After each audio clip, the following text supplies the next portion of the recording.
waramutse nitwa Kayiranga muri kino gitaramo ndi coordinateur wacyo na PR muri gitaramo uvango ninge muzakorana na kugeza igitaramo kirangiye ndetse n'umwaka utaha kuko ni igitaramo ngaruka mwaka ikirenga mu bahanzi tuhaye ikaze rero mwicare mugubwe neza kandi nizera ko ibiganiro biza kuba byiza muri rusange rero ikintu tujye kuganira hano Nyirimanzi Gerard agiye kubaha ikiganiro gitoya ikiganiro cyo kubafasha kubereka uburyo ubuhanzi ari kimwe mu nkingi ya mwamba mu muco wacu w'abanyarwanda. Ndatekereza ko biri buze kubafasha ari nayo cyo kintu cyatumye habaho kino gikorwa cyo gutegura ikirenga mu bahanzi igitaramo kigamije gushimira umuhanzi wabaye indashyikirwa mu muco, umuhanzi wagize uruhare mu kwamamaza umuco mu Rwanda no mu mahanga. Nyirimanzi rero agiye kudufasha abaha ikiganiro kibuze kubereka uburyo tudafite abahanzi baririmba ibijyanye n'umuco wacu ntaho twagera. Ikaze kuri Nyirimanzi. Urakoze. Kandi reka nivuge yitwa Nyirimanzi Gerard, mpagarariye ishyirahamwe ryitwa abacukumbuzi b'ireme ry'umuco n'amateka by'u Rwanda.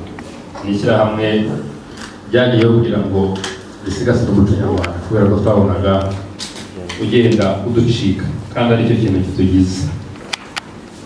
Igitekerezo rero cy'aya mashyirahamwe turi kumwe yiyambaje abacukumbuzi kugira ngo tuvuge uruhare rw'abahanzi mu kwamamaza umuco. Mu by'ukuri rero kuko urebye u Rwanda n'Abanyafurika muri rusange usanga twarafite umuco w'ibivuga. Abazungu bagira umuco w'ibyandikwa, literature orale na literature écrite, murabyumva. Ibyo byandikwa byo murabizi n'ibinyamakuru byanyu byandikwa online cyangwa print, ariko umuco w'Abanyafurika cyane cyane kwa kuvuga bikagaragarira mu buhanzi nk'indirimbo, ibisigo, imigani migufi, miremire n'ibindi nk'ibyo bivugwa. Twibanze rero ku ndirimbo usanga indirimbo ari uburyo bwa mbere bwamamaza umuco nyarwanda. Hari n'umugani uvuga mu Gifaransa ngo cyangwa se mu Kinyarwanda ngo uririmbye neza ngira ngo basenze kabiri. Kuririmba nibyo bituma umuntu akora ibyo ashaka ku buryo bwiza, byaba gusenga cyangwa se n'ibindi. Usanga rero ikintu cya mbere abahanzi bacu bakoze baririmba cya mbere ko ari ugukwiza umuco nyarwanda mu gihugu no hanze, nk'uko yari yabivuze neza. Duhereye nko mu gihe cya mbere y'ubukoroni, mwese murazi inanga y'umugabo witwaga Rujindiri waririmbaga urukundo cyangwa se imitoma. Yenda umuntu yaza gutanga ingero, hari nk'aho yaririmbye indirimbo za Rujindiri murazindusha, ariko hari nk'aho yaririmbye Ayinyonga, ngira ngo mwese murazizi. Nagukunze rwinshi, nagukunze Ayinyo, urumva n'urukundo yaririmbaga. Urukundo rero ruri kimwe mu byo mu muco wacu kuvuga, yewe no gukundwa akazi, kuko yaririmbaga Rwabugiri akundwa akazi umugore we Murorunkwere, nako yarabibanga nyine Kanjogera. Gukundwa akazi abagore nabyo byari mu muco wacu kandi byari byiza, aho kubahemukira nk'uko bijya biba muri iyi minsi. Ikindi ubona si imbere y'ubukoroni gusa, no mu gihe cy'ubukoroni byarabaye. Ugasanga abantu nabo bararirimba mu gihe cya leta ya mbere n'iya kabiri, nabyo ugasanga bararirimba umuco ugezweho, cyane cyane icyo gihe byari bigezweho ni umurimo wo guhinga. Bati umurimo ni uguhinga, ibindi ni amahirwe, cyangwa bati ntugasazure ishema rishengura. Urugamba nawe ugasanga arababwira ibindi, arabaha impanuro. ikaba ari nacyo kintu cya kabiri indirimbo zakoraga, gutanga impanuro. Rugamba ati inda muhima amayira n'ibindi byinshi. Yewe n'ubu ngubu indirimbo zifite akamaro kanini cyane. N'ubu ngubu ikigezweho mu muco murabizi ko ari ukubaka igihugu nyuma ya Jenoside. Indirimbo mwajya muzumva buryo umugabo nusohoza ubutumwa bw'abamutumye murazizi, cyangwa se n'induza uzubaka u Rwanda n'anatagenga Rwanda. tuzarwubaka abana b'abanyarwanda. Urumva ko ari kubaka u Rwanda ubu ngubu biririmbwa. Abahanzi rero mu bihe byose by'umuco nyarwanda bagiye baririmba umuco ugezweho bijyanye n'ikigezweho muri icyo gihe. Icyo ni icya mbere cyo kwamamaza umuco, cyo kwigisha abantu amateka no kwigisha abantu ikintu kijyanye n'indangagaciro nziza. Hakaba harimo no gusetsa. Hari abahanzi nabo babayeho basetsaga, nk'uwitwa Kabarira ajya kuvuga ukuntu mu gihe cy'ubukoroni yajyanye urupapuro rwa administrateri, hanyuma akaza kunyagirwa akaza kurwoza. Urumva ko yaragamije gusetsa. Ikindi navuga nacyo bavuga ni icyo cyo kugira inama sosiyete, cyane cyane Rugamba niwe ubigaragaza cyane. No kwigisha amateka. Kwigisha amateka nabyo ujya mwumva nka indirimbo ya Rugamba wavuga ati ijana rya Bisango, umuntu waba yize umugabo washakaga inka zingana n'ijana rya Bisango. Bisango yari umukuru w'ingabo, noneho umugabo wari wakijije Rwabugiri nawe mu gitero ngo yitambitse kugira ngo Rwabugiri batamwica, ati nanjye ndashaka ijana rya Bisango, ndetse n'eshanu zirengaho kuko nitambitse, ngo nitaye mu cyuho kugira ngo utajya mu cyico. Ugasanga rero ibyo bintu bine, gusakaza umuco, kwigisha amateka, gushimisha abantu no kubasetsa, no kugira inama sosiyete, abahanzi babikomeyeho cyane. Ndetse n'abakoroni, burya abakoroni baje batagamije kutugirira neza, bagamije guca umuco wacu. Ugasanga abahanzi bo byarabananiye kubakuraho burundu. Niba hari ikintu cyananiye ubukoroni kuvaho burundu mu buhanzi, kubera iki? Kubera ko bagera ku mitima y'abantu bose. Ibirori byose bibaye ugasanga intore zirahamiriza n'ubu ngubu, ariko bakanaririmba. Byarabananiye rero, baciye indi mico myinshi, ariko ubuhanzi burananiranye. Nayo mpamvu nyamukuru twumvaga icyo gitekerezo cyo gushimira abahanzi mu ndirimbo babaye ikirenga, ari igikorwa kinini cyane, kuko babashije gukomera ku muco nyarwanda. Nubwo wari umerewe nabi cyane, ariko babashije kuwukomeraho. Ntiwacika, tumye u Rwanda rudacika nyine. Akagozi ka bugingo hariho bajya babivuga, gatuma u Rwanda rudacika. Ni uwo muco nyine abahanzi mu buryo bw'indirimbo baturushije kuwukomeraho, kandi u Rwanda ruracyariho, ruzanahoraho. Baturushije rero kwamamaza uwo muco, niyo mpamvu bakwiye gushimirwa. Murakoze. Ndakeka ko nta byinshi ndi buvuge cyane, kuko abenshi twabahaye zino mpapuro birasobanutse. Gusa ikiriho cyo nuko kino gitaramo giteguwe mu rwego rwo gushimira abahanzi. Ni ukuvuga ngo ni umunsi w'abahanzi baba mu muco, baririmba umuco ndetse bakanawamamaza. Kuko iyo uririmbye deja bivuze ko indirimbo irajya hanze, igere henshi hatandukanye. Rero ndumva ko umwanya wabo w'abanyamakuru, igitaramo cyo cyitwa Ikirenga mu bahanzi. Ni igitaramo kizagaragaramo umuhanzi Kayirebwa, Maria Yohana, Jules Senor, Mani Martin, Clarisse Karasira, Muyangoja, ndetse n'itorero Ibihame by'Imana. Abo nibo bantu bazagaragara muri iki gitaramo. Igitaramo cyateguwe ku itariki ya 8 ukwezi kwa 3 2020. Icyo gihe hazaba no ku munsi w'abagore. Igitaramo rwose navuga ko kidasanzwe. Ni igitaramo kibaye ku nshuro ya mbere ariko ni n'ubwa mbere mu mateka abahanzi nk'aba ngaba baririmba ikinyarwanda mu njyana nyarwanda bagiye guhurira ku rubyiniro. Ndabeshya nibwo bwa mbere. Iki gitaramo rero kizaba ari igitaramo cyo gushimira abahanzi muri rusange, ariko noneho hashimirwamo umuhanzi umwe ari we muhanzi uzaba ari umuhanzi w'umwaka wa 2020 nk'umuhanzi wagize uruhare mu kwamamaza umuco w'u Rwanda, umuco w'abanyarwanda mu Rwanda ndetse no mu mahanga. Nguko rero igitaramo giteguye muri makeya, ibindi biri muri izi nyandiko. Impamvu yabyo, impamvu yo gushimira abahanzi nuko igihe tuzaba tudafite abahanzi ntaho twagera, ndetse ubanza tutanagaragara. Buriya iyo umuntu agize gutya akabyina cyangwa akaririmba, hari umuntu uvuga ati uriya muntu ni umunyarwanda, cyangwa se uriya muntu aririmba ikinyarwanda. Rero umuhanzi ni izingiro cyangwa se ni inkingiramwamba mu muco wacu w'abanyarwanda. Ndumva nawe umwanya abanyamakuru bakabaza ibibazo bumva batasobanukiwe cyangwa se bafitiye amatsiko, ubundi tugakomeza ikiganiro cyacu. Murakoze. Twabanza tugafata nk'ibibazo 5, wenda nyuma tugafata n'ibindi. Twahereye mu mwaka wa 1960. Icyo niyo periode twahereyeho.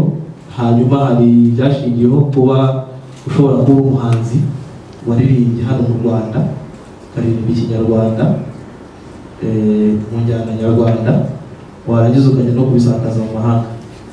Ibyo nibyo byashingiweho, nubwo harimo n'ibindi, ariko iby'ingenzi ni ibyo. Icy'ingenzi ni ukwamamaza umuco w'u Rwanda mu Rwanda no mu mahanga. Kandi noneho mbibutse ko ntabwo ari igihembo kino, ni ugushimira.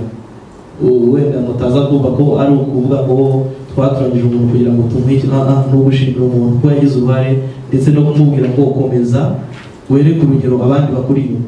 Fata urugero, niba Jesu ntari kuririmba, ndatekereza ko hari Muyango, hari Bamasamba, abo ni abantu areberaho. Ufate Kararisa arakubwira ati Kayirebwa ni mama, ni umuntu ndeberaho nigiraho. Ufate Mani Martin arakubwira ati Kayirebwa, ubwo ati Mariya Yohana, aba ni ababyeyi banjye. Ni ukuvuga ngo ni igitaramo cyo gushimira no gutera aba bana cyangwa se abandi bahanzi bakivuka, kubatera intambwe, tubereka ko abanyarwanda tubari inyuma. Nayo mpamvu muri iki gitaramo uburyo giteguyemo,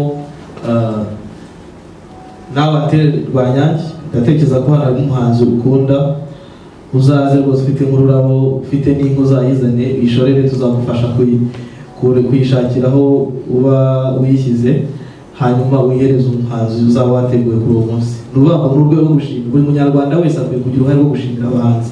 Aba ni abahanzi bakoze, ariko rimwe na rimwe usanga turumva mu modoka, uragenda wumva indirimbo zabo kuri radiyo tukazumva, ariko ntutekereza se kuki umuntu yakoze kino kintu, ese kuko uyu muhanzi aba atariho. Atera urabizi, umuntu utarabashe kwiga ubuvanganzo hari ibyo atamenya, ariko akabyumvira mu ndirimbo. Bivuze ko rero abahanzi ni inkingi ya mwamba, ni abantu bakwiye gushimirwa. Ndatekereza ngo usubije ate. By'ukuri ni igikorwa cyifujwe n'abantu benshi. Hari nk'abifuza niba bararugiretaga nka Kamariza kuba yaragiye adahawe ishimwe, nk'uko nabyo bitubwiye, ni igikorwa kije gikenewe. Umuco wacu ufite uburyo butandukanye bugenda gusakazwa. Iki ni igikorwa mutangiyeho cyo guhemba umuhanzi umwe. Ese mwaba muteganya no guhemba amatorero, ko nabo ari abantu basakaza umuco wacu? Ni abantu nabo birebeye ikintu kijyanye n'umuco w'u Rwanda, ndetse n'ahariya mu Bubiligi aho bari bakora ibijyanye n'umuco. Rero icya mbere ni ugushimira umuntu akiri, ubundi kuki dushimira umuntu yarapfuye? Iki kintu mucyumve, icya mbere tubashimire bakiriho. Kuki tuzavuga Muyango atakiriho, kuki tuzavuga Kayirebwa atakiriho, kuki tuzashimira Mariya? Ni ukuvuga ngo tubashimire. Iki ni igikorwa kigiye gutegurwa n'abanyarwanda, abanyarwanda ku giti cyabo, abaturage b'u Rwanda. Itegeko nshinga rirabyemera, buri wese ashobora gufata umwanya agashimira.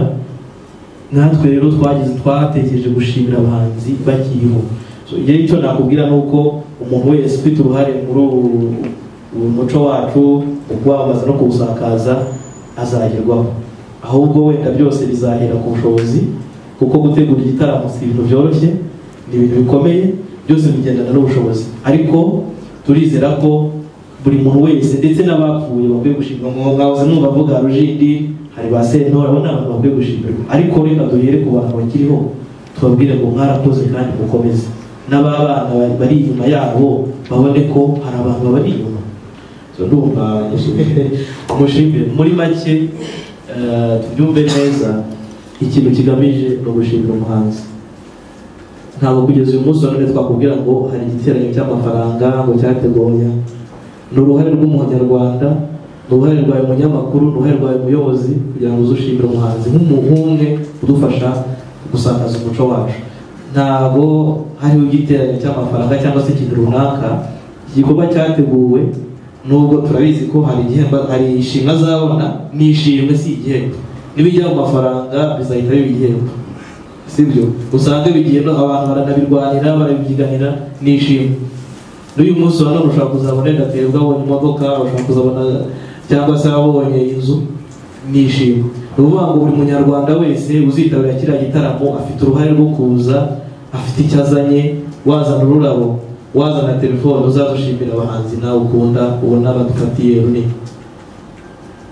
Twagerukaga ubwo igitaramo cyitwaga Ubumuntu, nabwo cyari cyahuje abahanzi banyuranye bo mu myaka y'aho hambere. Ubu ngubu rero iki nacyo kije ni cyiza, turacyishimiye, ariko njye kubwanjye nagize igisa n'imbogamizi, nakabona abahanzi barimo n'imbarwa, kandi hari abahanzi benshi baririmbye karahanyuze bari bahari, bamwe ndetse bagihari twe dufata nk'aho batabarutse batagihari, twari dukeneye kubabona nabo bari muri iki gitaramo. Ikindi ni ikijyanye no kuba uburyo cyamamajwe, urugero nk'umuhanzi utarimo bakwiye kuba munini. Ndaza kubababwira, ntabwo biri kunza aho wita bikurura aka kanya, ariko ikindi ni ikijyanye no kwamamaza iki cyakagombye kuba igikorwa cy'igihugu cyose. Umuntu uri ku nkombo iki kintu akakimenya, wagira usize ugasanga hari nk'ipangadi ihagaze igaragaza ko iki kintu kiriho. Mu mujyi wa Kigali hirya no hino hari aya masikirini yamamaza, tukabihabona, kikaba ari ikintu kinini gikuru. Noneho ikindi, iki gitaramo ku bwanjye numva cyakagombye kuba ngarukamwaka, kigahoraho mu gukunda ubundi ni ngarukamwaka. Murakoze, kuba naje sana mwabinyuzeho. Noneho nyuma y'iki ngiki nanone ndajya ku ruhande rwa Nyirimanzi Gerard, ku ruhande rw'abanyamateka naho mbabaze, kujya aka kanya turebye turabona ibintu bishingiye ku byiza, ku mateka ubu ngubu biri gusigara muri za mize, biri mu bucuruzi cyane, ariko wajya mu baturage ugasanga ntabwo abantu bakibigira ibyabo. Aho urebye nk'umuti ugiye Karongi urasanga ya miti twari dufite yose abantu bifuzaga ubu ngubu iri muri iriya mize, n'umuntu ukikoresha mu ngo bamufata nk'aho ari kwica, ntabwo bikemewe. Ese gahoro gahoro ibi bikorwa byari bishingiye ku muco n'utu turango tw'umuco n'amateka ntaho bizagera igihe bikamirwa nkeri.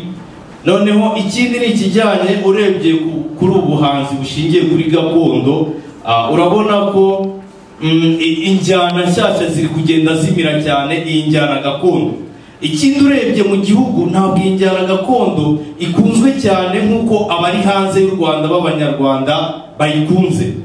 Murakora iki ku ruhande, ubwo ni ku ruhande rw'amateka rarike, murakora iki kugira ngo umwana akure yiyumvamo gakondo, abikunze, n'abahanzi ubu ngubu b'urubyiruko ahubwo barusheho gukunda injyana gakondo kurusha gukunda iby'imahanga? Murakoze. Tashyizemo bashobora kuba ari ab'ibibi, ko barahari benshi cyane cyane mu rubyiruko bavuga imico y'ahandi. Twebwe rero ntabwo tugamije gushima abaririmba umuco w'ahandi, turashaka abamamaje umuco wacu bakawuteza imbere, haba mu Rwanda no mu mahanga nk'uko yagarutseho neza. Utese ntibizamirwa nkeri ibi by'ubuhanzi byacu cyangwa se mu mateka mubibona gute? Rwose ibyo uvuga n'ibyo biragenda bikendera nk'ubu ngubu tuvuge nta njyana y'imitomi ikiriho, beruka kwa Rujindiri. Sinzi niba hari abagerageza ubu ngubu ni bake Rujindiri na Kabarira yewe na Padiri kajya mu bwanditsi y'abanyarwanda kwitungiyesha birayi nk'iyo njyana yo gusetsa abantu abantu basigaye basetsa mu bindi bitari mu ndirimbo so biriho birakendera rero niyo mpamvu natwe nk'abacukumbuzi iki gitekerezo tumaze kukigezwaho na Bwiza na mashyirahamwe twumvise ari cyiza cyane turavuga tuti nicyo gushyigikirwa cyo gushimira abantu bateje imbere umuco nyarwanda iyi njyana gakondo igenda ikendera ahubwo icika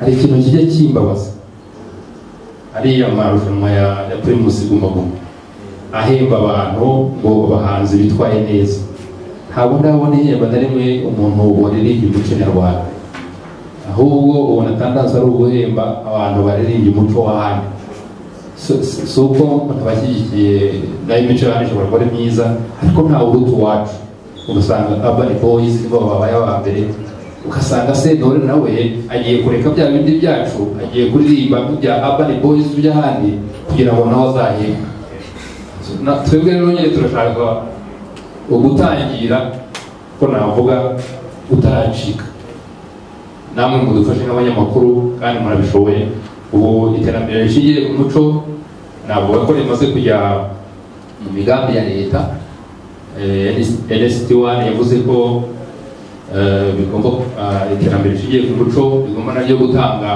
akazi rikabyazwa n'ubushobozi bw'amafaranga ni byiza rero ko ibi byose bijyanye ku muco nyarwanda gakondo bitezwa imbere bikabyara n'amafaranga kandi naho hantu muri iki gihe cya globalization cy'isi y'umudugudu yabaye umudugudu niho hantu tudafite competition n'abandi nicyo kintu rero dukwiye guteza imbere cyane mu gahugu batagira umuco karacika natwe rero nituri umuco wacu turi gakondo yacu tuzacika namwe nicyo kintu cya mbere mukwiye guteza imbere aho guteza imbere abaririmbyi by'ahandi barakoze cyane niyo mpamvu ubundi ukoze ikintu utamamaje byo nibaza ko byagorana cyangwa se udakoranye itangazamakuru murabizi ko itangazamakuru nanjye rimazemo imyaka myinshi ndabizi ko ni rwo rufunguzo nubwo risuzugurwa ariko uko byagenda kose ntaho wagira utari kumwe n'itangazamakuru icyo wakora cyose niyo mpamvu rero twabatumiye kugira ngo mudufashe tuganire mwumve igitekerezo cyacu igitekerezo cyacu gishingiye kwamamaza umuco w'u Rwanda no kuwukomera niba mwarebye press release twabazaniye ni uko aba bahanzi impamvu bazashimirwa ni abahanzi bahora barwana intambara itoroshye intambara yo kwigizayo iyo mico kwigizayo ibyo bintu biza bishaka kwinjira mu muco wacu murabibona muri iki gihe gikomeye igihe cya mass media ni igihe kitoroshye abantu barashobora gufata imico y'ahandi umwe agafata uwo muri Nigeria undi agafata uwo ariko ntibikwiye niba rero uyu munsi Masamba akiri mu njyana gakondo uyu munsi Kayirwa akaba akibirimo uyu munsi Kalise Karase nawe akaba bizamutsemo bakwiye gushimirwa rero rwose Abdou mudufashe rwose ikintu mwumve ko mubona aya mashyirahamwe urumva harimo Bwiza Media harimo abacukumbuzi harimo Umushanana harimo Karibu nta zindi nyungu twavuga zishi nyuma zindi zihari usibye kumva ko abahanzi barimo bari mu muco w'u Rwanda barimo barwana n'indi mico bafite uruhare natwe dukwiye kubagenda tukabafasha nayo mpamvu twifuza ko itangazamakuru mukwiye kudufasha tukazagumya kugikora hari icyo babajije cy'uko kizagaruka kizahora kiba buri mwaka rwose nta kizagihagarika hanyuma ikindi wavuze ngo abahanzi ni bakeya ntabwo abahanzi ari bakeya ugereranyije abahanzi hano hari abahanzi 7 fata abahanzi 7 nawo barire urumva umuhanzi umwe ari mu masanga kereka tuzarara muri sare harimo itorero ibihame ni urebye n'abantu bari mu rukerereza n'abantu bari selected mu rukerereza ufate abajire Sentore ba Muyango byonyine fata amasaha n'igitaramo kizamara nayo ubwayo ni make cyane biragoye cyane kandi noneho iyi ni inshuro ya mbere urumva bizakomeza bize n'abandi bose bizabageraho rero rwose mwigira impungenge n'ibingibi dutekereza ko nitubasha kubikora bikajya mu buryo bizabihagije arakoze cyane. ndakeka ari injyana gakondo nyarwanda mwibanzeho. Ariko hari umuhanzi mbonamo nka Mani Martin, injyana akora ni injyana gakondo, ariko usanga injyana gakondo nyarwanda irimo afite nko mu ndirimbo 100 afite injyana gakondo nyarwanda afitemo ni nka 20%. Byatewe n'iki? Cyo ni icya mbere. Ikindi nk'uko uramuvandimwe Bronze yarabivuze, hari abandi bahanzi benshi bagiye batandukanye baririmba gakondo kandi tuzi, urugero Masamba, Nyiranyamibwa, ba Ntamukunzi ndetse n'abandi batandukanye kandi bariho. Ese mwagendeye kuki kugira ngo uyu mwaka cyangwa uyu kwikubitiro mwagendeye kuki muhitamo kugira ngo muhere kuri Kayirebwa? Ikindi kibazo ndaza kubaza, ese abahanzi baririmba indirimbo za gakondo baba muri diaspora bataba mu Rwanda, ntabwo ndimo kubonamo. Hari Bangarukiye, hari Ingangare, hari n'abandi batandukanye bafuko ndetse n'abandi nabo baba hanze. Bo bite bahejwe muri kino gikorwa cyangwa nuko hari indi mpamvu? Murakoze cyane. icyagendeweho cyane cyane bibanze kuri Kayirebwa. Wari ubizi ko Kayirebwa yatangiye kuririmba muri 60. Muri 60 ahera muri Notre Dame, muri Notre Dame de Store ku Karubanda. Icyo gihe Kayirebwa ageze aho ngaho yakoze amagurupe, ubwo ni amatorero abigisha kubyina, kuririmba indirimbo. Kayirebwa arakomeza. Kayirebwa afite umwihariko utaragirwa n'undi muhanzi. Niba warigezeho mu Radio Rwanda itangira ubwo yafunguraga saa 5, Kayirebwa indirimbo niyo yafunguraga Radio Rwanda. Radio Muhabura ubwo FPR yazaga kubohoza igihugu, rero indirimbo ya Kayirebwa yitwa Umunezero. Ibyo byonyine byakamuhesheje kuba yaba ikirenga mu bahanzi. Ndumva usubije ku cya Mani Martin. Ku cya Mani Martin ubuze, Mani Martin n'umwe mu bahanzi bagerageza kuririmba injyana gakondo. Rero impamvu Mani Martin yajemo ni uburyo bwo kugira ngo ubundi kino gikorwa nk'uko Nyimanzi babwiye, harimo gufasha abantu kuguma mu muco no kubakebura. Niba warataye tugarure, kuko Mani Martin nabwo aravuga ati jye injyana gakondo ni ndumva icyo kintu ngomba ngo, ariko kubera iki n'iki niyo mpamvu Mani Martin yajemo.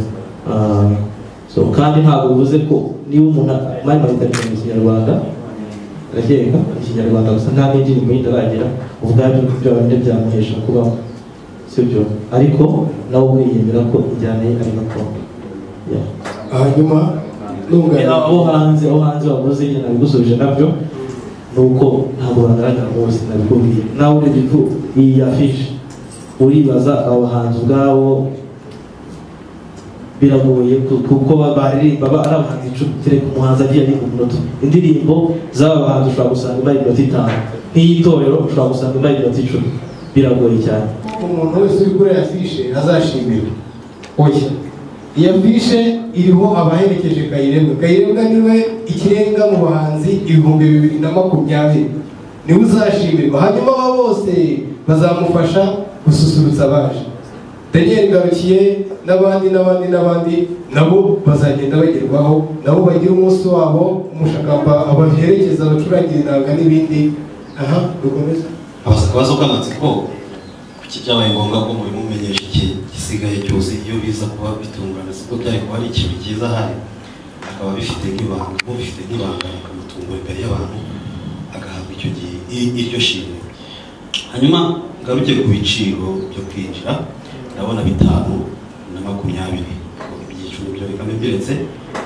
Ntabazahezwa muri iki gitaramo kubera ubushobozi bwabo buke kandi bakunda aba bahanzi, bakunda ibihangano, bakunda umuco nyarwanda. Ntekereza ko gishobora kuba ari igitaramo cya VIP, kandi nanone by'umwihariko ku Banyakigali gusa, kuko hari n'abanyacyaro bakunda aba bahanzi cyane. Gurisha zirenza ayo mafaranga, ziri nko mu 50,000, sibyo? Niba igitaramo kizaba kirimo Kayirebwa ubwo ashobora kujya mu gitaramo cyakagurisha ayo mafaranga 50,000, twe tukaza tukavuga ngo igitaramo ni 5,000 kose. Gereranya nawe Jero. Ikindi mwibuke ko sare ntago twayiboneye umuntu, ntago stage n'ibyo bizazira ubuntu. Cyo ko zabahanzi bo bazaza ku buntu, bazaherekeza mugenzi wabo. ibyo ndumva icyo gisobanutse ejo ntabwo twaheje kandi nabo bo mu cyaro bazagerwaho. Urumva ko iki gitaramo n'uyu mushinga ubundi witwa indongozi mu bahanzi. Indongozi mu bahanzi uzagera hose, hazakorwa n'isomero mize y'abahanzi baba mu muco. Ni ikintu kiri muri uyu mushinga, aho ushobora kuzajya muri mize ukabonamo Mariya Yohana, ukabona Mariya Yohana yavutse iki n'iki, yatangiye iki n'iki, yakoze ibi n'ibindi. Murabizi ko nka Mariya Yohana ushobora kumubaza nko ku ndirimbo y'Intsinzi. Ni indirimbo yanditse muri 90 isohoka 93, Intsinzi iba 94. Wakwibaza impamvu Mariya Yohana ari Intsinzi, yarabirebaga se, yarahanuje se? Uzabona amateka abantu, ushobora kuzabaza Muyango ukagenda ukajya muri iyo somero uvuga ati Muyango nguyu, mu rwego rwo gufasha. Ruvuga ngo iki ni igikorwa cyo gushimira ariko no gufasha abana bakeneye kuguma mu bihangano, kuba mu buhanzi bw'umuco, nabo bagira imbaraga. Babone ko Mariya Yohana yakoze ibyo bihereye kuri Cecile Kayirebwa yakoze ibintu ahereye kuri. Ndumva ari uko nta kigusubiza. Kandi kuba ikindi babashe kuba bitungurana, kuba twatungurana, bibaza ko kuba twabivuga ntacyo bitwara. Uyu ni umuhanzi uhereweho, uyu muhanzi nuvuga ngo uyu mushinga uhereye kuri Kayirebwa ahereweho, ariko ubutaha hazaza undi. Ashobora kuzaza Muyango, ashobora kuzaza Masamba, ashobora kuzaza Mariya Yohana, ariko numwumve ko iyi ni intangiriro. Ibyiza rero biri imbere, kandi niyo tubihisha mwari gutubaza, ariko no turabibuza Abanyarwanda bimenye, bazaze bamushimire. Kuki ibi bibanga subundi ni ugushimira umuntu. Numva ko ntari na surprise ikwiye kubaho, ni ugushimira si uguhemba. Iyo bigiye mu bihemba, wenda urugero nka ba Miss, uzi ko abantu bajya muri competition, muri Guma abantu bajya muri competition, ariko hano nta gupiganwa kurimo, ni ugushimira umuntu kuko yakoze kandi urumva ko afite ibigwi. Urakoze. Uzatendinga ashobora no kuza aje gushimira Mariya Yohana. Nta kibazo rwose, nta kibazo. Tugendeye ku muco n'ababigizemo uruhare ba Sophia Nzayisenga ntabwo tubabonamo hariya kurenza uko tubonamo umugani ba Mani Martin nk'uko bagenzi banjye babisubiyemo. Ahangaha nakwibaza icyagendeweho mu gushaka bano bahanzi. Ikindi mugategura iki gikorwa cyo gushimira, ariko hagendewe ku mbamutima zanyu cyangwa se ku marangamutima yanyu bwite, hatarebwe ngo haba hagenderwa ku zigaragara kugira ngo hashimirwe abahanzi runaka bagize uruhare muri iryo zamuka ry'umuco. Ikindi nk'icyifuzo cy'uko nimba ari ngarukamwaka hatashimirwa ngo ababaye inararibonye ngo mu gihe kizaza ngo bakoze ibikorwa runaka, ahubwo twanareba uruhare rw'urubyiruko mu kubaka uwo muco nyarwanda, bo bageze he, nabyo bigashingirwaho kugira ngo bibe byabasha no kumutiva abandi bahanzi mu gushishikariza cyangwa se mu kwimakaza umuco n'indangagaciro za kirazira y'umuco nyarwanda. Murakoze cyane. Urakoze. Byinshi n'uko wasanze twabisubije papi, ariko ntabwo hajemo nta marangamutima yabayemo. Reka uriya mugabaraje gusomera kriteriya, ariko kriteriya ya mbere navuze mu ncamake, navuze ngo iya mbere n'umuhanzi wamamaje umuco w'u Rwanda. Kriteriya ya mbere ni ukuba waramamaje umuco w'u Rwanda, u Rwanda no mu mahanga. Ndumva ari ibintu bigereka adufashe. Ahangaha hari ingingo zihari zanditse twagendeyeho dutoranya. Reka ndabaza ikibazo mu gihe birimo biraza ndahita mbibasaba. Abashinzwe ariko batakiriho ibyo bihangano, twumvise ko ari ishyirahamwe rihari kandi rishaka rizirikana ibyo bikorwa byose byagiye bikorwa. Ibyo bihangano nubwo wenda bihari, ariko mu buryo bibyazwamo umusaruro, mwebwe mukora iki kugira ngo byibura bya bihangano, cyangwa se muzakora iki kugira ngo ibyo bihangano by'abahanzi bakagombye gushimirwa byo nabyo bibyazwa umusaruro, ariko uwo musaruro ujye mu miryango yabo cyangwa se mu bagomba gufata izo nyungu. Ikindi ni ukuvuga ngo abo bahanzi barimo bose, buri wese afite uburyo yagiye agaragaza umuco. Igipimo ni ikihe mukoresha? Murakoze.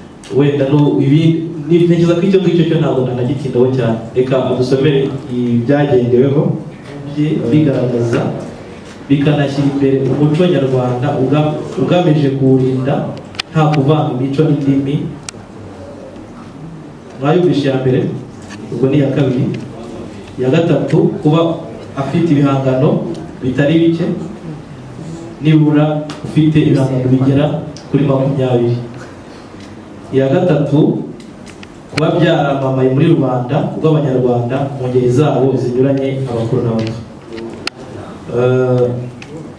Ikurikiye kuba ibihangano byambukiranya ibihe bitandukanye kurenga imbibi z'u Rwanda nabyo bikaba akarusho. Mwacyumvishe ko n'ubundi icya mbere ari ukuba ihangano cyangwa se kuba waramamaje umuco w'u Rwanda mu muhanga, bivuze ko warambutse ujya kuririmba waririmbye mu Rwanda, ubwabyo bivuze ko igihangano cyawe kiba cyamaze kujya gute kurenga imbibi. Kuba ubuhanzi bwe bwarabaye icyitegererezo ku bahanzi bashya, kuba yagira afite ababereye role model, kuba ibihangano bye bikunzwe muri rubanda rw'ingeri zose cyangwa se nyinshi, kuba ibihangano bye bitwara ubutumwa bufite icyo bwigisha mu buzima bw'abantu. Ubwo harimo amateka nyine n'ubuzima nyirimanzi igeze kubabwira yahuzaga nyine ubuhanzi n'umuco, kurangwa no kudatatira umuco nyarwanda mu buzima bwe, kuba yaragaragaye nibura kenshi mu ruhame bw'ibyo. Ikibazo yego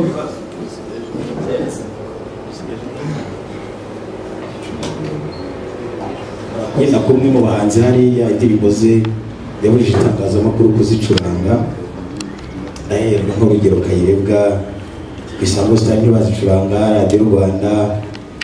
Umuntu akibaza ko muvuga ngo uruhare rw'itangazamakuru ngo tubafashe kumenyekanisha ibihangano bishingiye ku muco, ubwo ko indirimbo ze zitemewe gucurangwa kubera ariko we yabihisemo cyangwa n'ikipe ye, ubwo umuntu twamufata nk'umuntu ushaka kugira ngo umuco cyangwa se ibihangano bishingiye ku muco abiteze imbere, akunda umuco. Ubwo se muzakora iki kugira ngo n'ubundi wenda uwo n'umwe nihaza n'abandi bavuga ko ibihangano byabo bitazakoreshwa gutyo ngo abanyarwanda babyumve? Urumva atari imbogamizi ibyo muteganya gukora bizagera abanyarwanda bakajya bafata nk'abantu bashya kandi n'ubundi bari basanzwe bazi ko ari abantu nyine bakora ibyo bihangano? Murakoze. Ayo rero ibihangano bye umuhanzi afite uburyo bwo kwirwanaho. Murabizi ko hari ibihugu bimwe na bimwe umuhanzi aba afite indirimbo, amaradiyo n'abandi bantu bakagira amafaranga amwe n'amwe basevinga umuhanzi akazayabonamo. Niba umuhanzi ashobora kwijya kwimara akagura agakora ibihangano bye akajya mu masitudiyo akarinda asaza ntacyo bimariye, ni ikibazo kiracyahari kirakomeye. Njye nibaza ko icyo cyo rwose sinagitindaho, ariko twebwe icyo tubasaba udufashe kwamamaza ibishoboka, murwane ku muco nk'uko natwe tuwurwana, kuko umuco uko byagenda kose ndakubwira wowe tema nuba tekereza umwana wawe naza agasanga nta hantu ufite uturuka nta kigukuranga, si ikibazo. Mureke kabisa dufashanye turwane ku muco tutareba iby'ibindi bindi. nagize amahirwe yo kumarana igihe kinini nawe, mubaza byimbitse ku mpamvu yatumye yabujije bimwe mu bitangazamakuru gucuranga indirimbo ze. Ikibazo ntabwo ari uko Kayirebwa adakunda umuco, ndabishingira ku kirere. Kayirebwa ahubwo icyo yasabye ibitangazamakuru, yasabye ibitangazamakuru ko bigomba gukoresha indirimbo ze ariko byabisabiye uburenganzira. Ibitangazamakuru bimwe bitakoze nuko byo byashatse gukoresha indirimbo za Kayirebwa bitabimusabiye uburenganzira. Icyo yashatse wenda asaba amafaranga ngo yace itangazamakuru, ahubwo yaravuze ngo wowe ushaka kubikoresha kuko ngewe ni umutungo kamere mu by'ubwenge, niba uyobora iki gitangazamakuru nyegera tubiganireho uburenganzira ucuranga.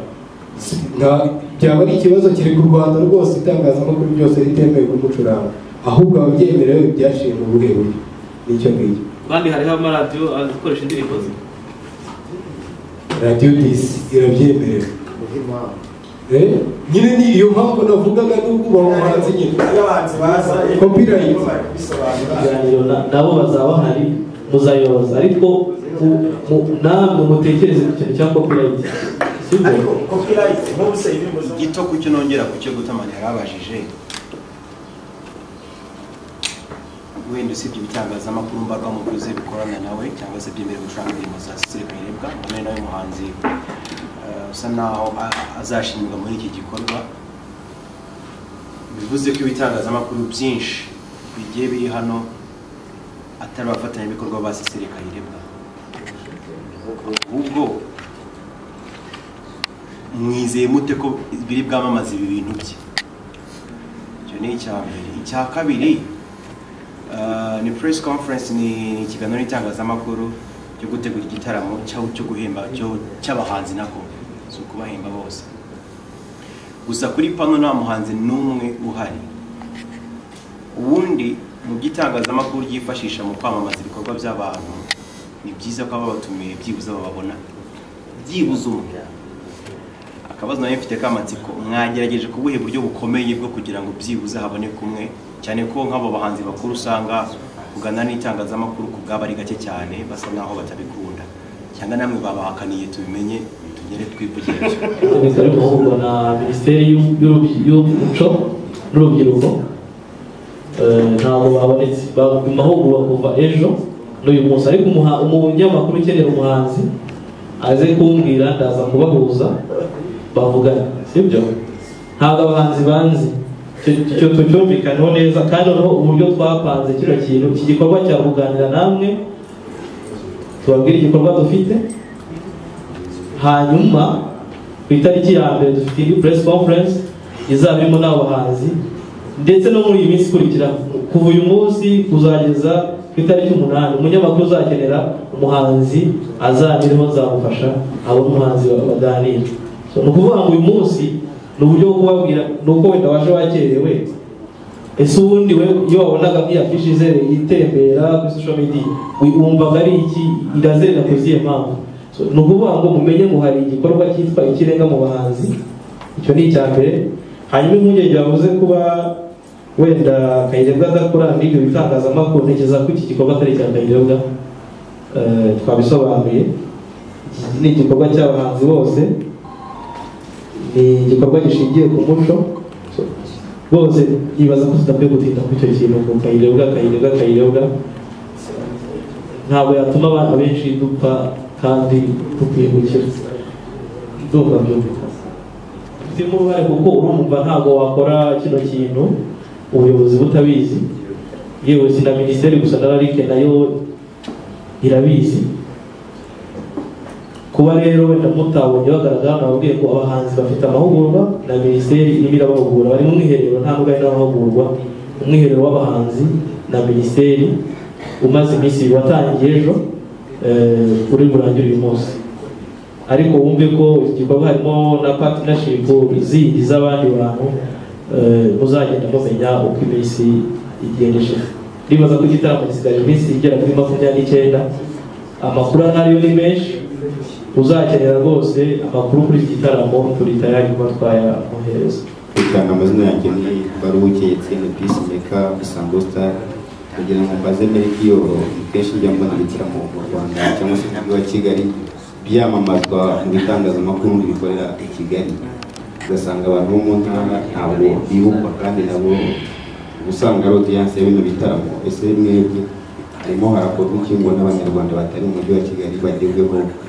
n'iki gitaramo cy'umuco dore ko usanga abantu mu byaro aribo bakunda umuco kurusha abanyakigali murakoze cyane mutubwire ku masaha ano masaha yanditse hano mu by'ukuri kizaba gitangiye cyangwa se n'ibyo bindi byacu by'abanyarwanda abo banyarwanda bazagerwaho ntabwo ibintu byose ushobora kuza ngo ujya mu mujyi ugiye no mu cyaro uyu munsi wa none ikirenga muhanzi gitangiriye mu mujyi wa Kigali ibindi dutegereze ucyuta gishobora kuzabera Nyagatare gishobora kuzabera Huye ahazashoboka hose birashoboka ndumva cyumvikana hateganyije ingengo y'imari ingana iki ante ingengo y'imari yo nini twateguye ingengo y'imari nini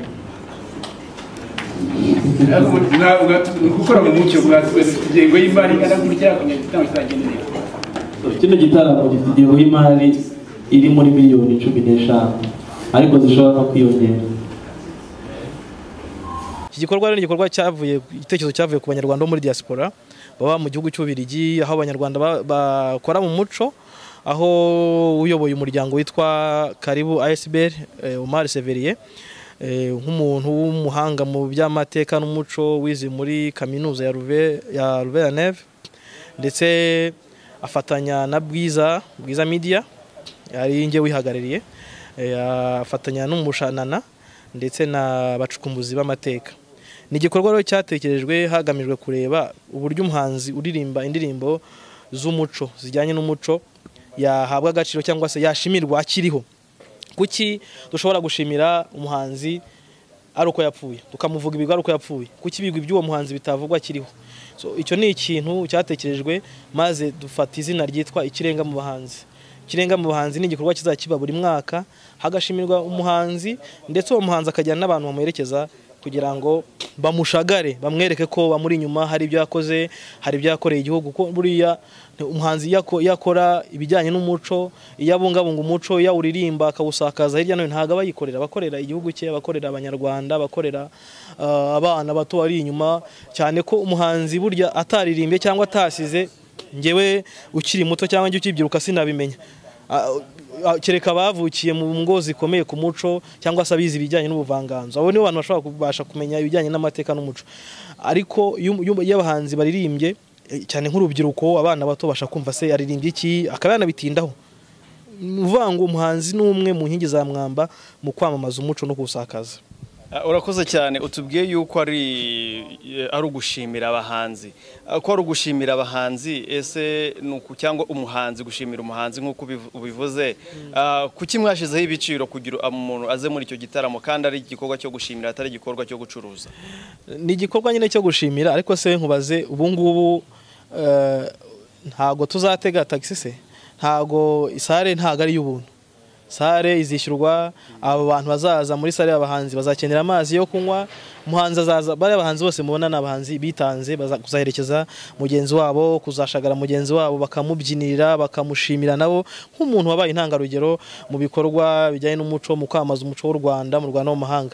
Nuvuga ngo hari amafaranga yishyuwe, ariko ayo mafaranga ntaho atanaboneka, icy'ingenzi kigenderewe ni ugushimira. Kuko reka nk'urugero rumwe, none se muri bari abahanzi ntibakora amakonseri bagashyira no ku mafaranga hanitse, ugasanga konseri itikiragura 30,000, ariko niba uyu munsi itikishobora kugura 5,000, 10,000, 20,000 ntago ari amafaranga menshi. Nuvuga ngo nawe munyarwanda ureba iki kiganiro, ureba Isango Star, nawe ureba Bwiza TV, wumve ko iki ni igikorwa cyo gushimira. Nawe ngwino ushimire abahanzi bitangiye umuco, bahora barwana n'indi mico ituruka hirya no hino muri iki gihe kitoroshye, igihe cya tekinoloji, igihe abantu biga imico bayikuye ku mateleviziyo, bayikuye ku social media, bayikuye ku maradiyo.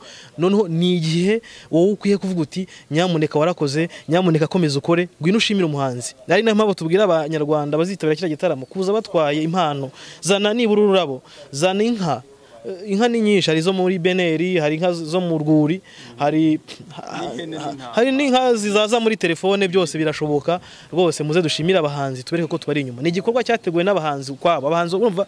Noneho ni igikorwa cyiza, harimo abanyarwanda bo muri diaspora, akabona abanyarwanda imbere mu gihugu. Bivuze ngo nta munyarwanda n'umwe ugihejemo. Niba uyu munsi harimo abanyarwanda bo muri diaspora, hakabamo abanyarwanda b'imbere mu gihugu, bivuze ngo twese tugihurizo tuyishyire umutima, kuko umuhanzi niwe uduserukira. Ibihangano bye twebwe ntidushobora kwambuka ngo tugere muri Kongo, ariko cya gihangano kiri bwambuka kigere muri Kongo. Dushobora kwambuka ngo tugere mu Bubiligi, ariko indirimbo y'ura muhanzi irambuka, nigera umuntu ayumva muri yanjyana yacu yo gushayaya, injyana yacu y'ikinimba, urumva deja yumve mu rurimi rwacu, umuco wacu wamaze kugera he, wamaze kugerayo. Hatangira habe noneho uburyo bwo ku-influencer abantu bamenya icyo ni Ikinyarwanda, ese wo n'umunyarwanda. Urumva hari abahanzi ni ishusho yacu, ni isura yacu igenda ikagenda mu bihugu tutabasha kugeramo. Watubwira icyo mwagendeyeho kugira ngo muhitemo ko umuhanzi kwikubitiro muzaheraho ari Kayirebwa? Ikindi nanone mukatubwira nanone bari abahanzi bo bagiye babaherekeza, ese mwashingiye kuki ko abahanzi dufite bagakondo bakiriho ari benshi kugira ngo muhitemo ko ari bariya bazabaherekeza? Kuko abahanzi ni benshi, mwahisemo bariya, niki mwagendeyeho? Impamvu twahisemo bari abahanzi, ndajya nkubwire ko igitaramo kimaze amasaha ane. Tekereza wowe wakwicaza amasaha ane, naho wabyina amasaha ane waburushye. Abahanzi bazakigaragaramo n'abahanzi 7. dushyizeho n'itorero n'abanzi 6 n'itorero. Urumva ntabwo bafata abahanzi bose barimba muri gakondo ngo baze bakigaragaremo, biragoye cyane kandi byiza ntabwo bishira. Ntago ibintu byacu by'umuco, ntago ibintu byacu by'ikinyarwanda by'ingino zacu ntago duteze kubimara. Tuzagumya tubirye n'umwaka utaha tubirye n'udukurikiyeho tubirye. Niyo mpamvu rero twafasha abahanzi bakeya bashobora kuzaherekeza mugenzi wabo, ariko nanone mu gihe cyagenwe. Tuvuga urumva tuzabikora igitaramo kizari ku cyumweru ku itariki 8 z'ukwezi kwa gatatu, azaba ari ku munsi w'abagore. Ntago abantu bazaza ngo bicare muri sale bageze mu gitondo kandi wende ejo bashobora kujya ku kazi bakeneye gushaka amafaranga. So byose bigomba gutegurwa hagendeye ku gihe, hagendeye n'ubuzima abantu barimo. Hanyuma kuvuga ngo hashingiwe kuki? Hashingiwe ku bintu byinshi. Hari kuba umuhanzi, byonyine kuba umuhanzi yaragize uruhare mu gusakaza no kwamamaza umuco w'u Rwanda mu Rwanda no mu mahanga. Hari kuba uwo muntu yari atarigeze atatira igihango ngo ave mu njyana yari arimo muri iyo njyana yacu ya gakondo ajye kuririmba indirimbo z'amahanga cyangwa se ajye gukopera ku njyana. Uyu munsi wa none iyo turebye abahanzi barimo barakopera kubera iki? N'ubucuruzi, ibintu byabaye ubucuruzi. Uyu munsi wa none abahanzi bari mu njyana za gakondo bameze nk'aho badacuruza, bo ntago bagurisha. Nuvuga ngo ni ibintu bibarimo kandi bumva ko bagomba kubikora. Ari nayo mpamvu twe twumva ko bakwiye gushimirwa. Niba uyu muntu atarakopiye umuco w'ahandi akagumya kunamba ku muco w'u Rwanda, ni ikintu akwiye gushimirwa. Icyo ni icyambere. Nubwo ntari bashe kukubwira wenda izo character cyangwa se ibyashingiye kugira ngo umuntu atoranywe. Nkubwire ko dufashe kuri Kayirebwa. Kayirebwa ni umuhanzi watangiye kurimba mu myaka ya 60. Bamwe twese ntago twari twakavutse. Nge naravutse ndaje aho ntangiye kuba umuziki ntangiye kumva Kayirebwa. Wowe waraje usanga hari na generation zari irungano rwe batangiye kumwumva. Yatoje abantu benshi mu kuririmba, hari abamwigiyeho. Noneho turebe n'ikindi. Kayirebwa ni umuhanzi ufite indirimbo waciye agahigo, icyo bita signature tune. Nuvuga ngo ni za ndirimbo zifungura ibitangazamakuru cyangwa zifungura amaradiyo. Abumvaga Radio Rwanda kera, indirimbo ya Kayirebwa niyo yatangizaga ibiganiro bya radio, niyo yafunguraga radio. Abumvaga radio muhabura mu gihe cyo kubohora u Rwanda, indirimbo ya Kayirebwa Umunezero niyo yafunguraga radio. Ninde muhanzi wifite uyu munsi wa none? Ntawe. Rero hari ibintu byinshi twavuga, hari kriteria nyinshi zirahari twanazibabwiye cyangwa se dushobora no kuzibabwira, namwe mwaza kuzibwira abakunzi ba Isango TV bakazimenya. Ariko twumve ko ikintu kigamijwe no gushimira umuhanzi. Kuki ubundi tuzavuga umuhanzi apfuye? Mureke tubashimire bakiriho, kuko nibo ndongozi z'umuco, nibo kirenga bakwiye kutujya imbere. Hari abahanzi bakiri batoya twabonyemo, harimo nka Karasira, harimo Jules Sentore, akabamo ndetse na Mani Martin. Ese kuki mutaretse ngo babe ari generation imwe cyangwa urungano rumwe bahanzi bakuze gusa mugahitamo gushiramo n'abari abana? Nyine reka nkubwire ikintu cyumvikana. Ariko se uzabaho utabyara? Umuco wacu kubyara, iyo ubyaye bavuga ati bose iyo bagushyingiye bakwifuriza kubyara. Bivuze ngo kuba dufashe Mani Martin tugafata Noza Karasira tugafata Jules Sentore, bariya ni nabana ba Kayirebwa, nabana ba Muyango, nabana ba Maria Yohana. Kuba uyu munsi wenda abantu benshi bashaka kwibaza ngo Mani Martin se n'urubyiruko uyu munsi kiriya ni ikimenyetso kikwereka ko Mani Martin yakwigera kuri Kayirebwa, Mani Martin yakwigera kuri Muyango, Jules Sentore yagendera ku birenge bya Muyango, yagendera ku birenge bya Masamba, yagendera kuri. Nuvuga ngo hari abakurambere muri ibintu by'ubuhanzi, ibintu by'umuziki babanjije bari abana. Abo bantu dufite nibo cyitegererezo. Niyo mpamvu rero bagomba no kugira abaherekeza abana bazagumya nabo bari ba Mani Martin, ba Karasira, ba Jules Sentore, n'abantu n'ubundi tuzabona mu myaka iri imbere. Nibo bantu bazakomeza gufata inkoni za bariya bakuru cyangwa se bariya bamama, bariya ababyeyi bari kuririmba biriya bihangano by'umuco. Urakoze cyane. Wabwira iki abantu bo mu ntara aho gitaramo kitazaba kizabera i Kigali nk'uko twabibonye kuri afishe? Hari abantu bo mu ntara wenda bakeneye ku gitaramo cyabasanga, ndetse hari n'abantu bitazakundira ko baza muri icyo gitaramo. Wabaha ubutumwa ki? Iki kintu nababwira nuko bumve ko iki gitaramo ubu buhanzi, gushimira abahanzi bizashimirwa mu izina ryabo. Ariko nanone ntago bakwiye kuguma mu byaro, nabo nibaze dutaramane, baze twishimane, baze dushimira abahanzi. Ariko nanone nabo baratekerezwaho, kuko umwaka utaha uyu munsi ni ikirenga mu bahanzi inshuro ya mbere. Umwaka utaha ashobora kuzaza inshuro ya kabiri, indi inshuro ya gatatu. Kuki bitabera i Butare?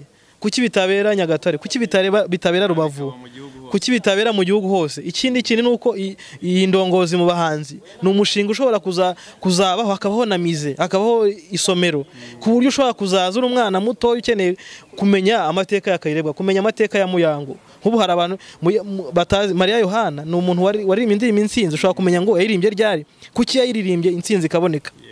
So ushobora kuvuga uti kuki Muyango yaririmbye yatangiye ryari, undi Muyango ni muntu ki, namwigiraho iki. Hakenewe kuba isomero ry'abahanzi, tumenye ngo abahanzi bacu, indongozi mu bahanzi ese ni ibiki zakoze, ni ibiki dukwiye kuzigiraho. Nuvuga ngo uyu mushinga cyangwa se iki gikorwa kigenewe abantu bose kandi kizagera ku bantu bose, ariko uzashobora ku itariki 8 ni inshuro ya mbere kizaba kibaye, azaze twishimane dutaramane, ariko bumve ko bashonje bayishwe kandi ibyiza biri imbere hose tuzagerayo. Dushimye ko mufitanye umubano wa hafi cyangwa n'imikoranire myiza hamwe n'abahanzi bo hambere. Bafite abakunzi benshi batandukanye baba ahantu henshi hatandukanye, ariko abakunzi babo bamwe ntibaba bazi ngo bariho, abandi bazi ko nubwo bariho wenda ntibaboneka. Wababwira iki ku bahanzi babo bakiriho bakunda nk'ubutumwa cyane kuri gahunda mufite, kugira ngo bumve yuko icyo bari bazi ko babuze ubu ngubu bagiye kugaburirwa rya funguro risa nkaho batabonaga? Mu magambo make ngusubije, icyo nakubwira nuko iki ni igihe cy'Abanyarwanda, ni igihe cy'abantu bakunda injyana za Kinyarwanda. Twese twumve ko iki gikorwa kiri kuba, iki gikorwa kigomba kuba, ni igikorwa cyacu twese. Abahanzi barahari, abahanzi bazaba bahari. Rero icyo nababwira, ubutumwa nabaha nuko bumva ko ni umwanya wacu wo gushimira abahanzi, ni umwanya wo gushimira indongozi mu bahanzi, ni umwanya wo kugira ngo twishimane. Uzabishobora azaze, ariko n'utazabishobora umwaka utaha bizakunda. Numva icyo nababwira cyo nuko twumve ko ikikorwa ni cyacu, wowe ushyigikira umuhanzi, umve ko umuhanzi ariho ku bwawe, umuhanzi ariho ku bwacu twese. Kuba indongozi mu bahanzi azabibaho kubera ko duhari, agomba kurengera uwo muco wacu, agomba kurengera gakondo yacu, kuko nkuko twabisobanuye kare, abahanzi indirimbo zabo cyangwa se ibihangano byabo bifite uruhare rwo kurwana na ya mico yindi ishaka kutwinjirira, ya mico ituruka hanze. Nibo bafite uruhare rwo kugira ngo nabo bapeze, basunike. Rero ngiye icyo nabwira abantu nuko iki ni igikorwa cyabo, baze bakishimire, bacyakire, bumve ko rwose gushimira umuhanzi ni uruhare rwawe. Kuzaza ufite ururabo ukamushimira, kuzaza ukamukora mu ntoki. Niba ufite n'ikibazo ushobora kuzaza ukakimubaza ukavuga ati se kuki waririmbye iriya ndirimbo, wenda urubambye ngwe n'urugero, ese kuki waririmbye none twaza, iyo turimye none twaza dushaka gutuvuga uti Abanyarwanda koko dufite ubushongore n'ubukaka, ubundi tuje abazungu bajya hehe. N'urugero genshi wakubisobanura gutyo, ariko wowe ushobora kuzaza ukabyibariza kare guti se kuki waririmbye iriya ndirimbo. Ni umwanya w'Abanyarwanda, ni umwanya wacu twese abantu bakunda injyana za gakondo dushyigikira. Ubu ni uburyo bwo gushyigikira abahanzi. Umuhanzi numwereka ko n'ubundi yabikora utaramushimiye, yabikora ntacyo wamuhaye, ni umwanya wo kumubwira ngo nkuri inyuma, ndagushimiye, warakoze. Icyo cyonyine ni motivation, ni uburyo, ni gumutera imbaraga, ni no gutera imbaraga babandi bari inyuma, babo bamani Marita, bo ba Karayise Karasira, ba Jules Sentore, kugira ngo nabo bakomeze bagende muri uwo mujyi.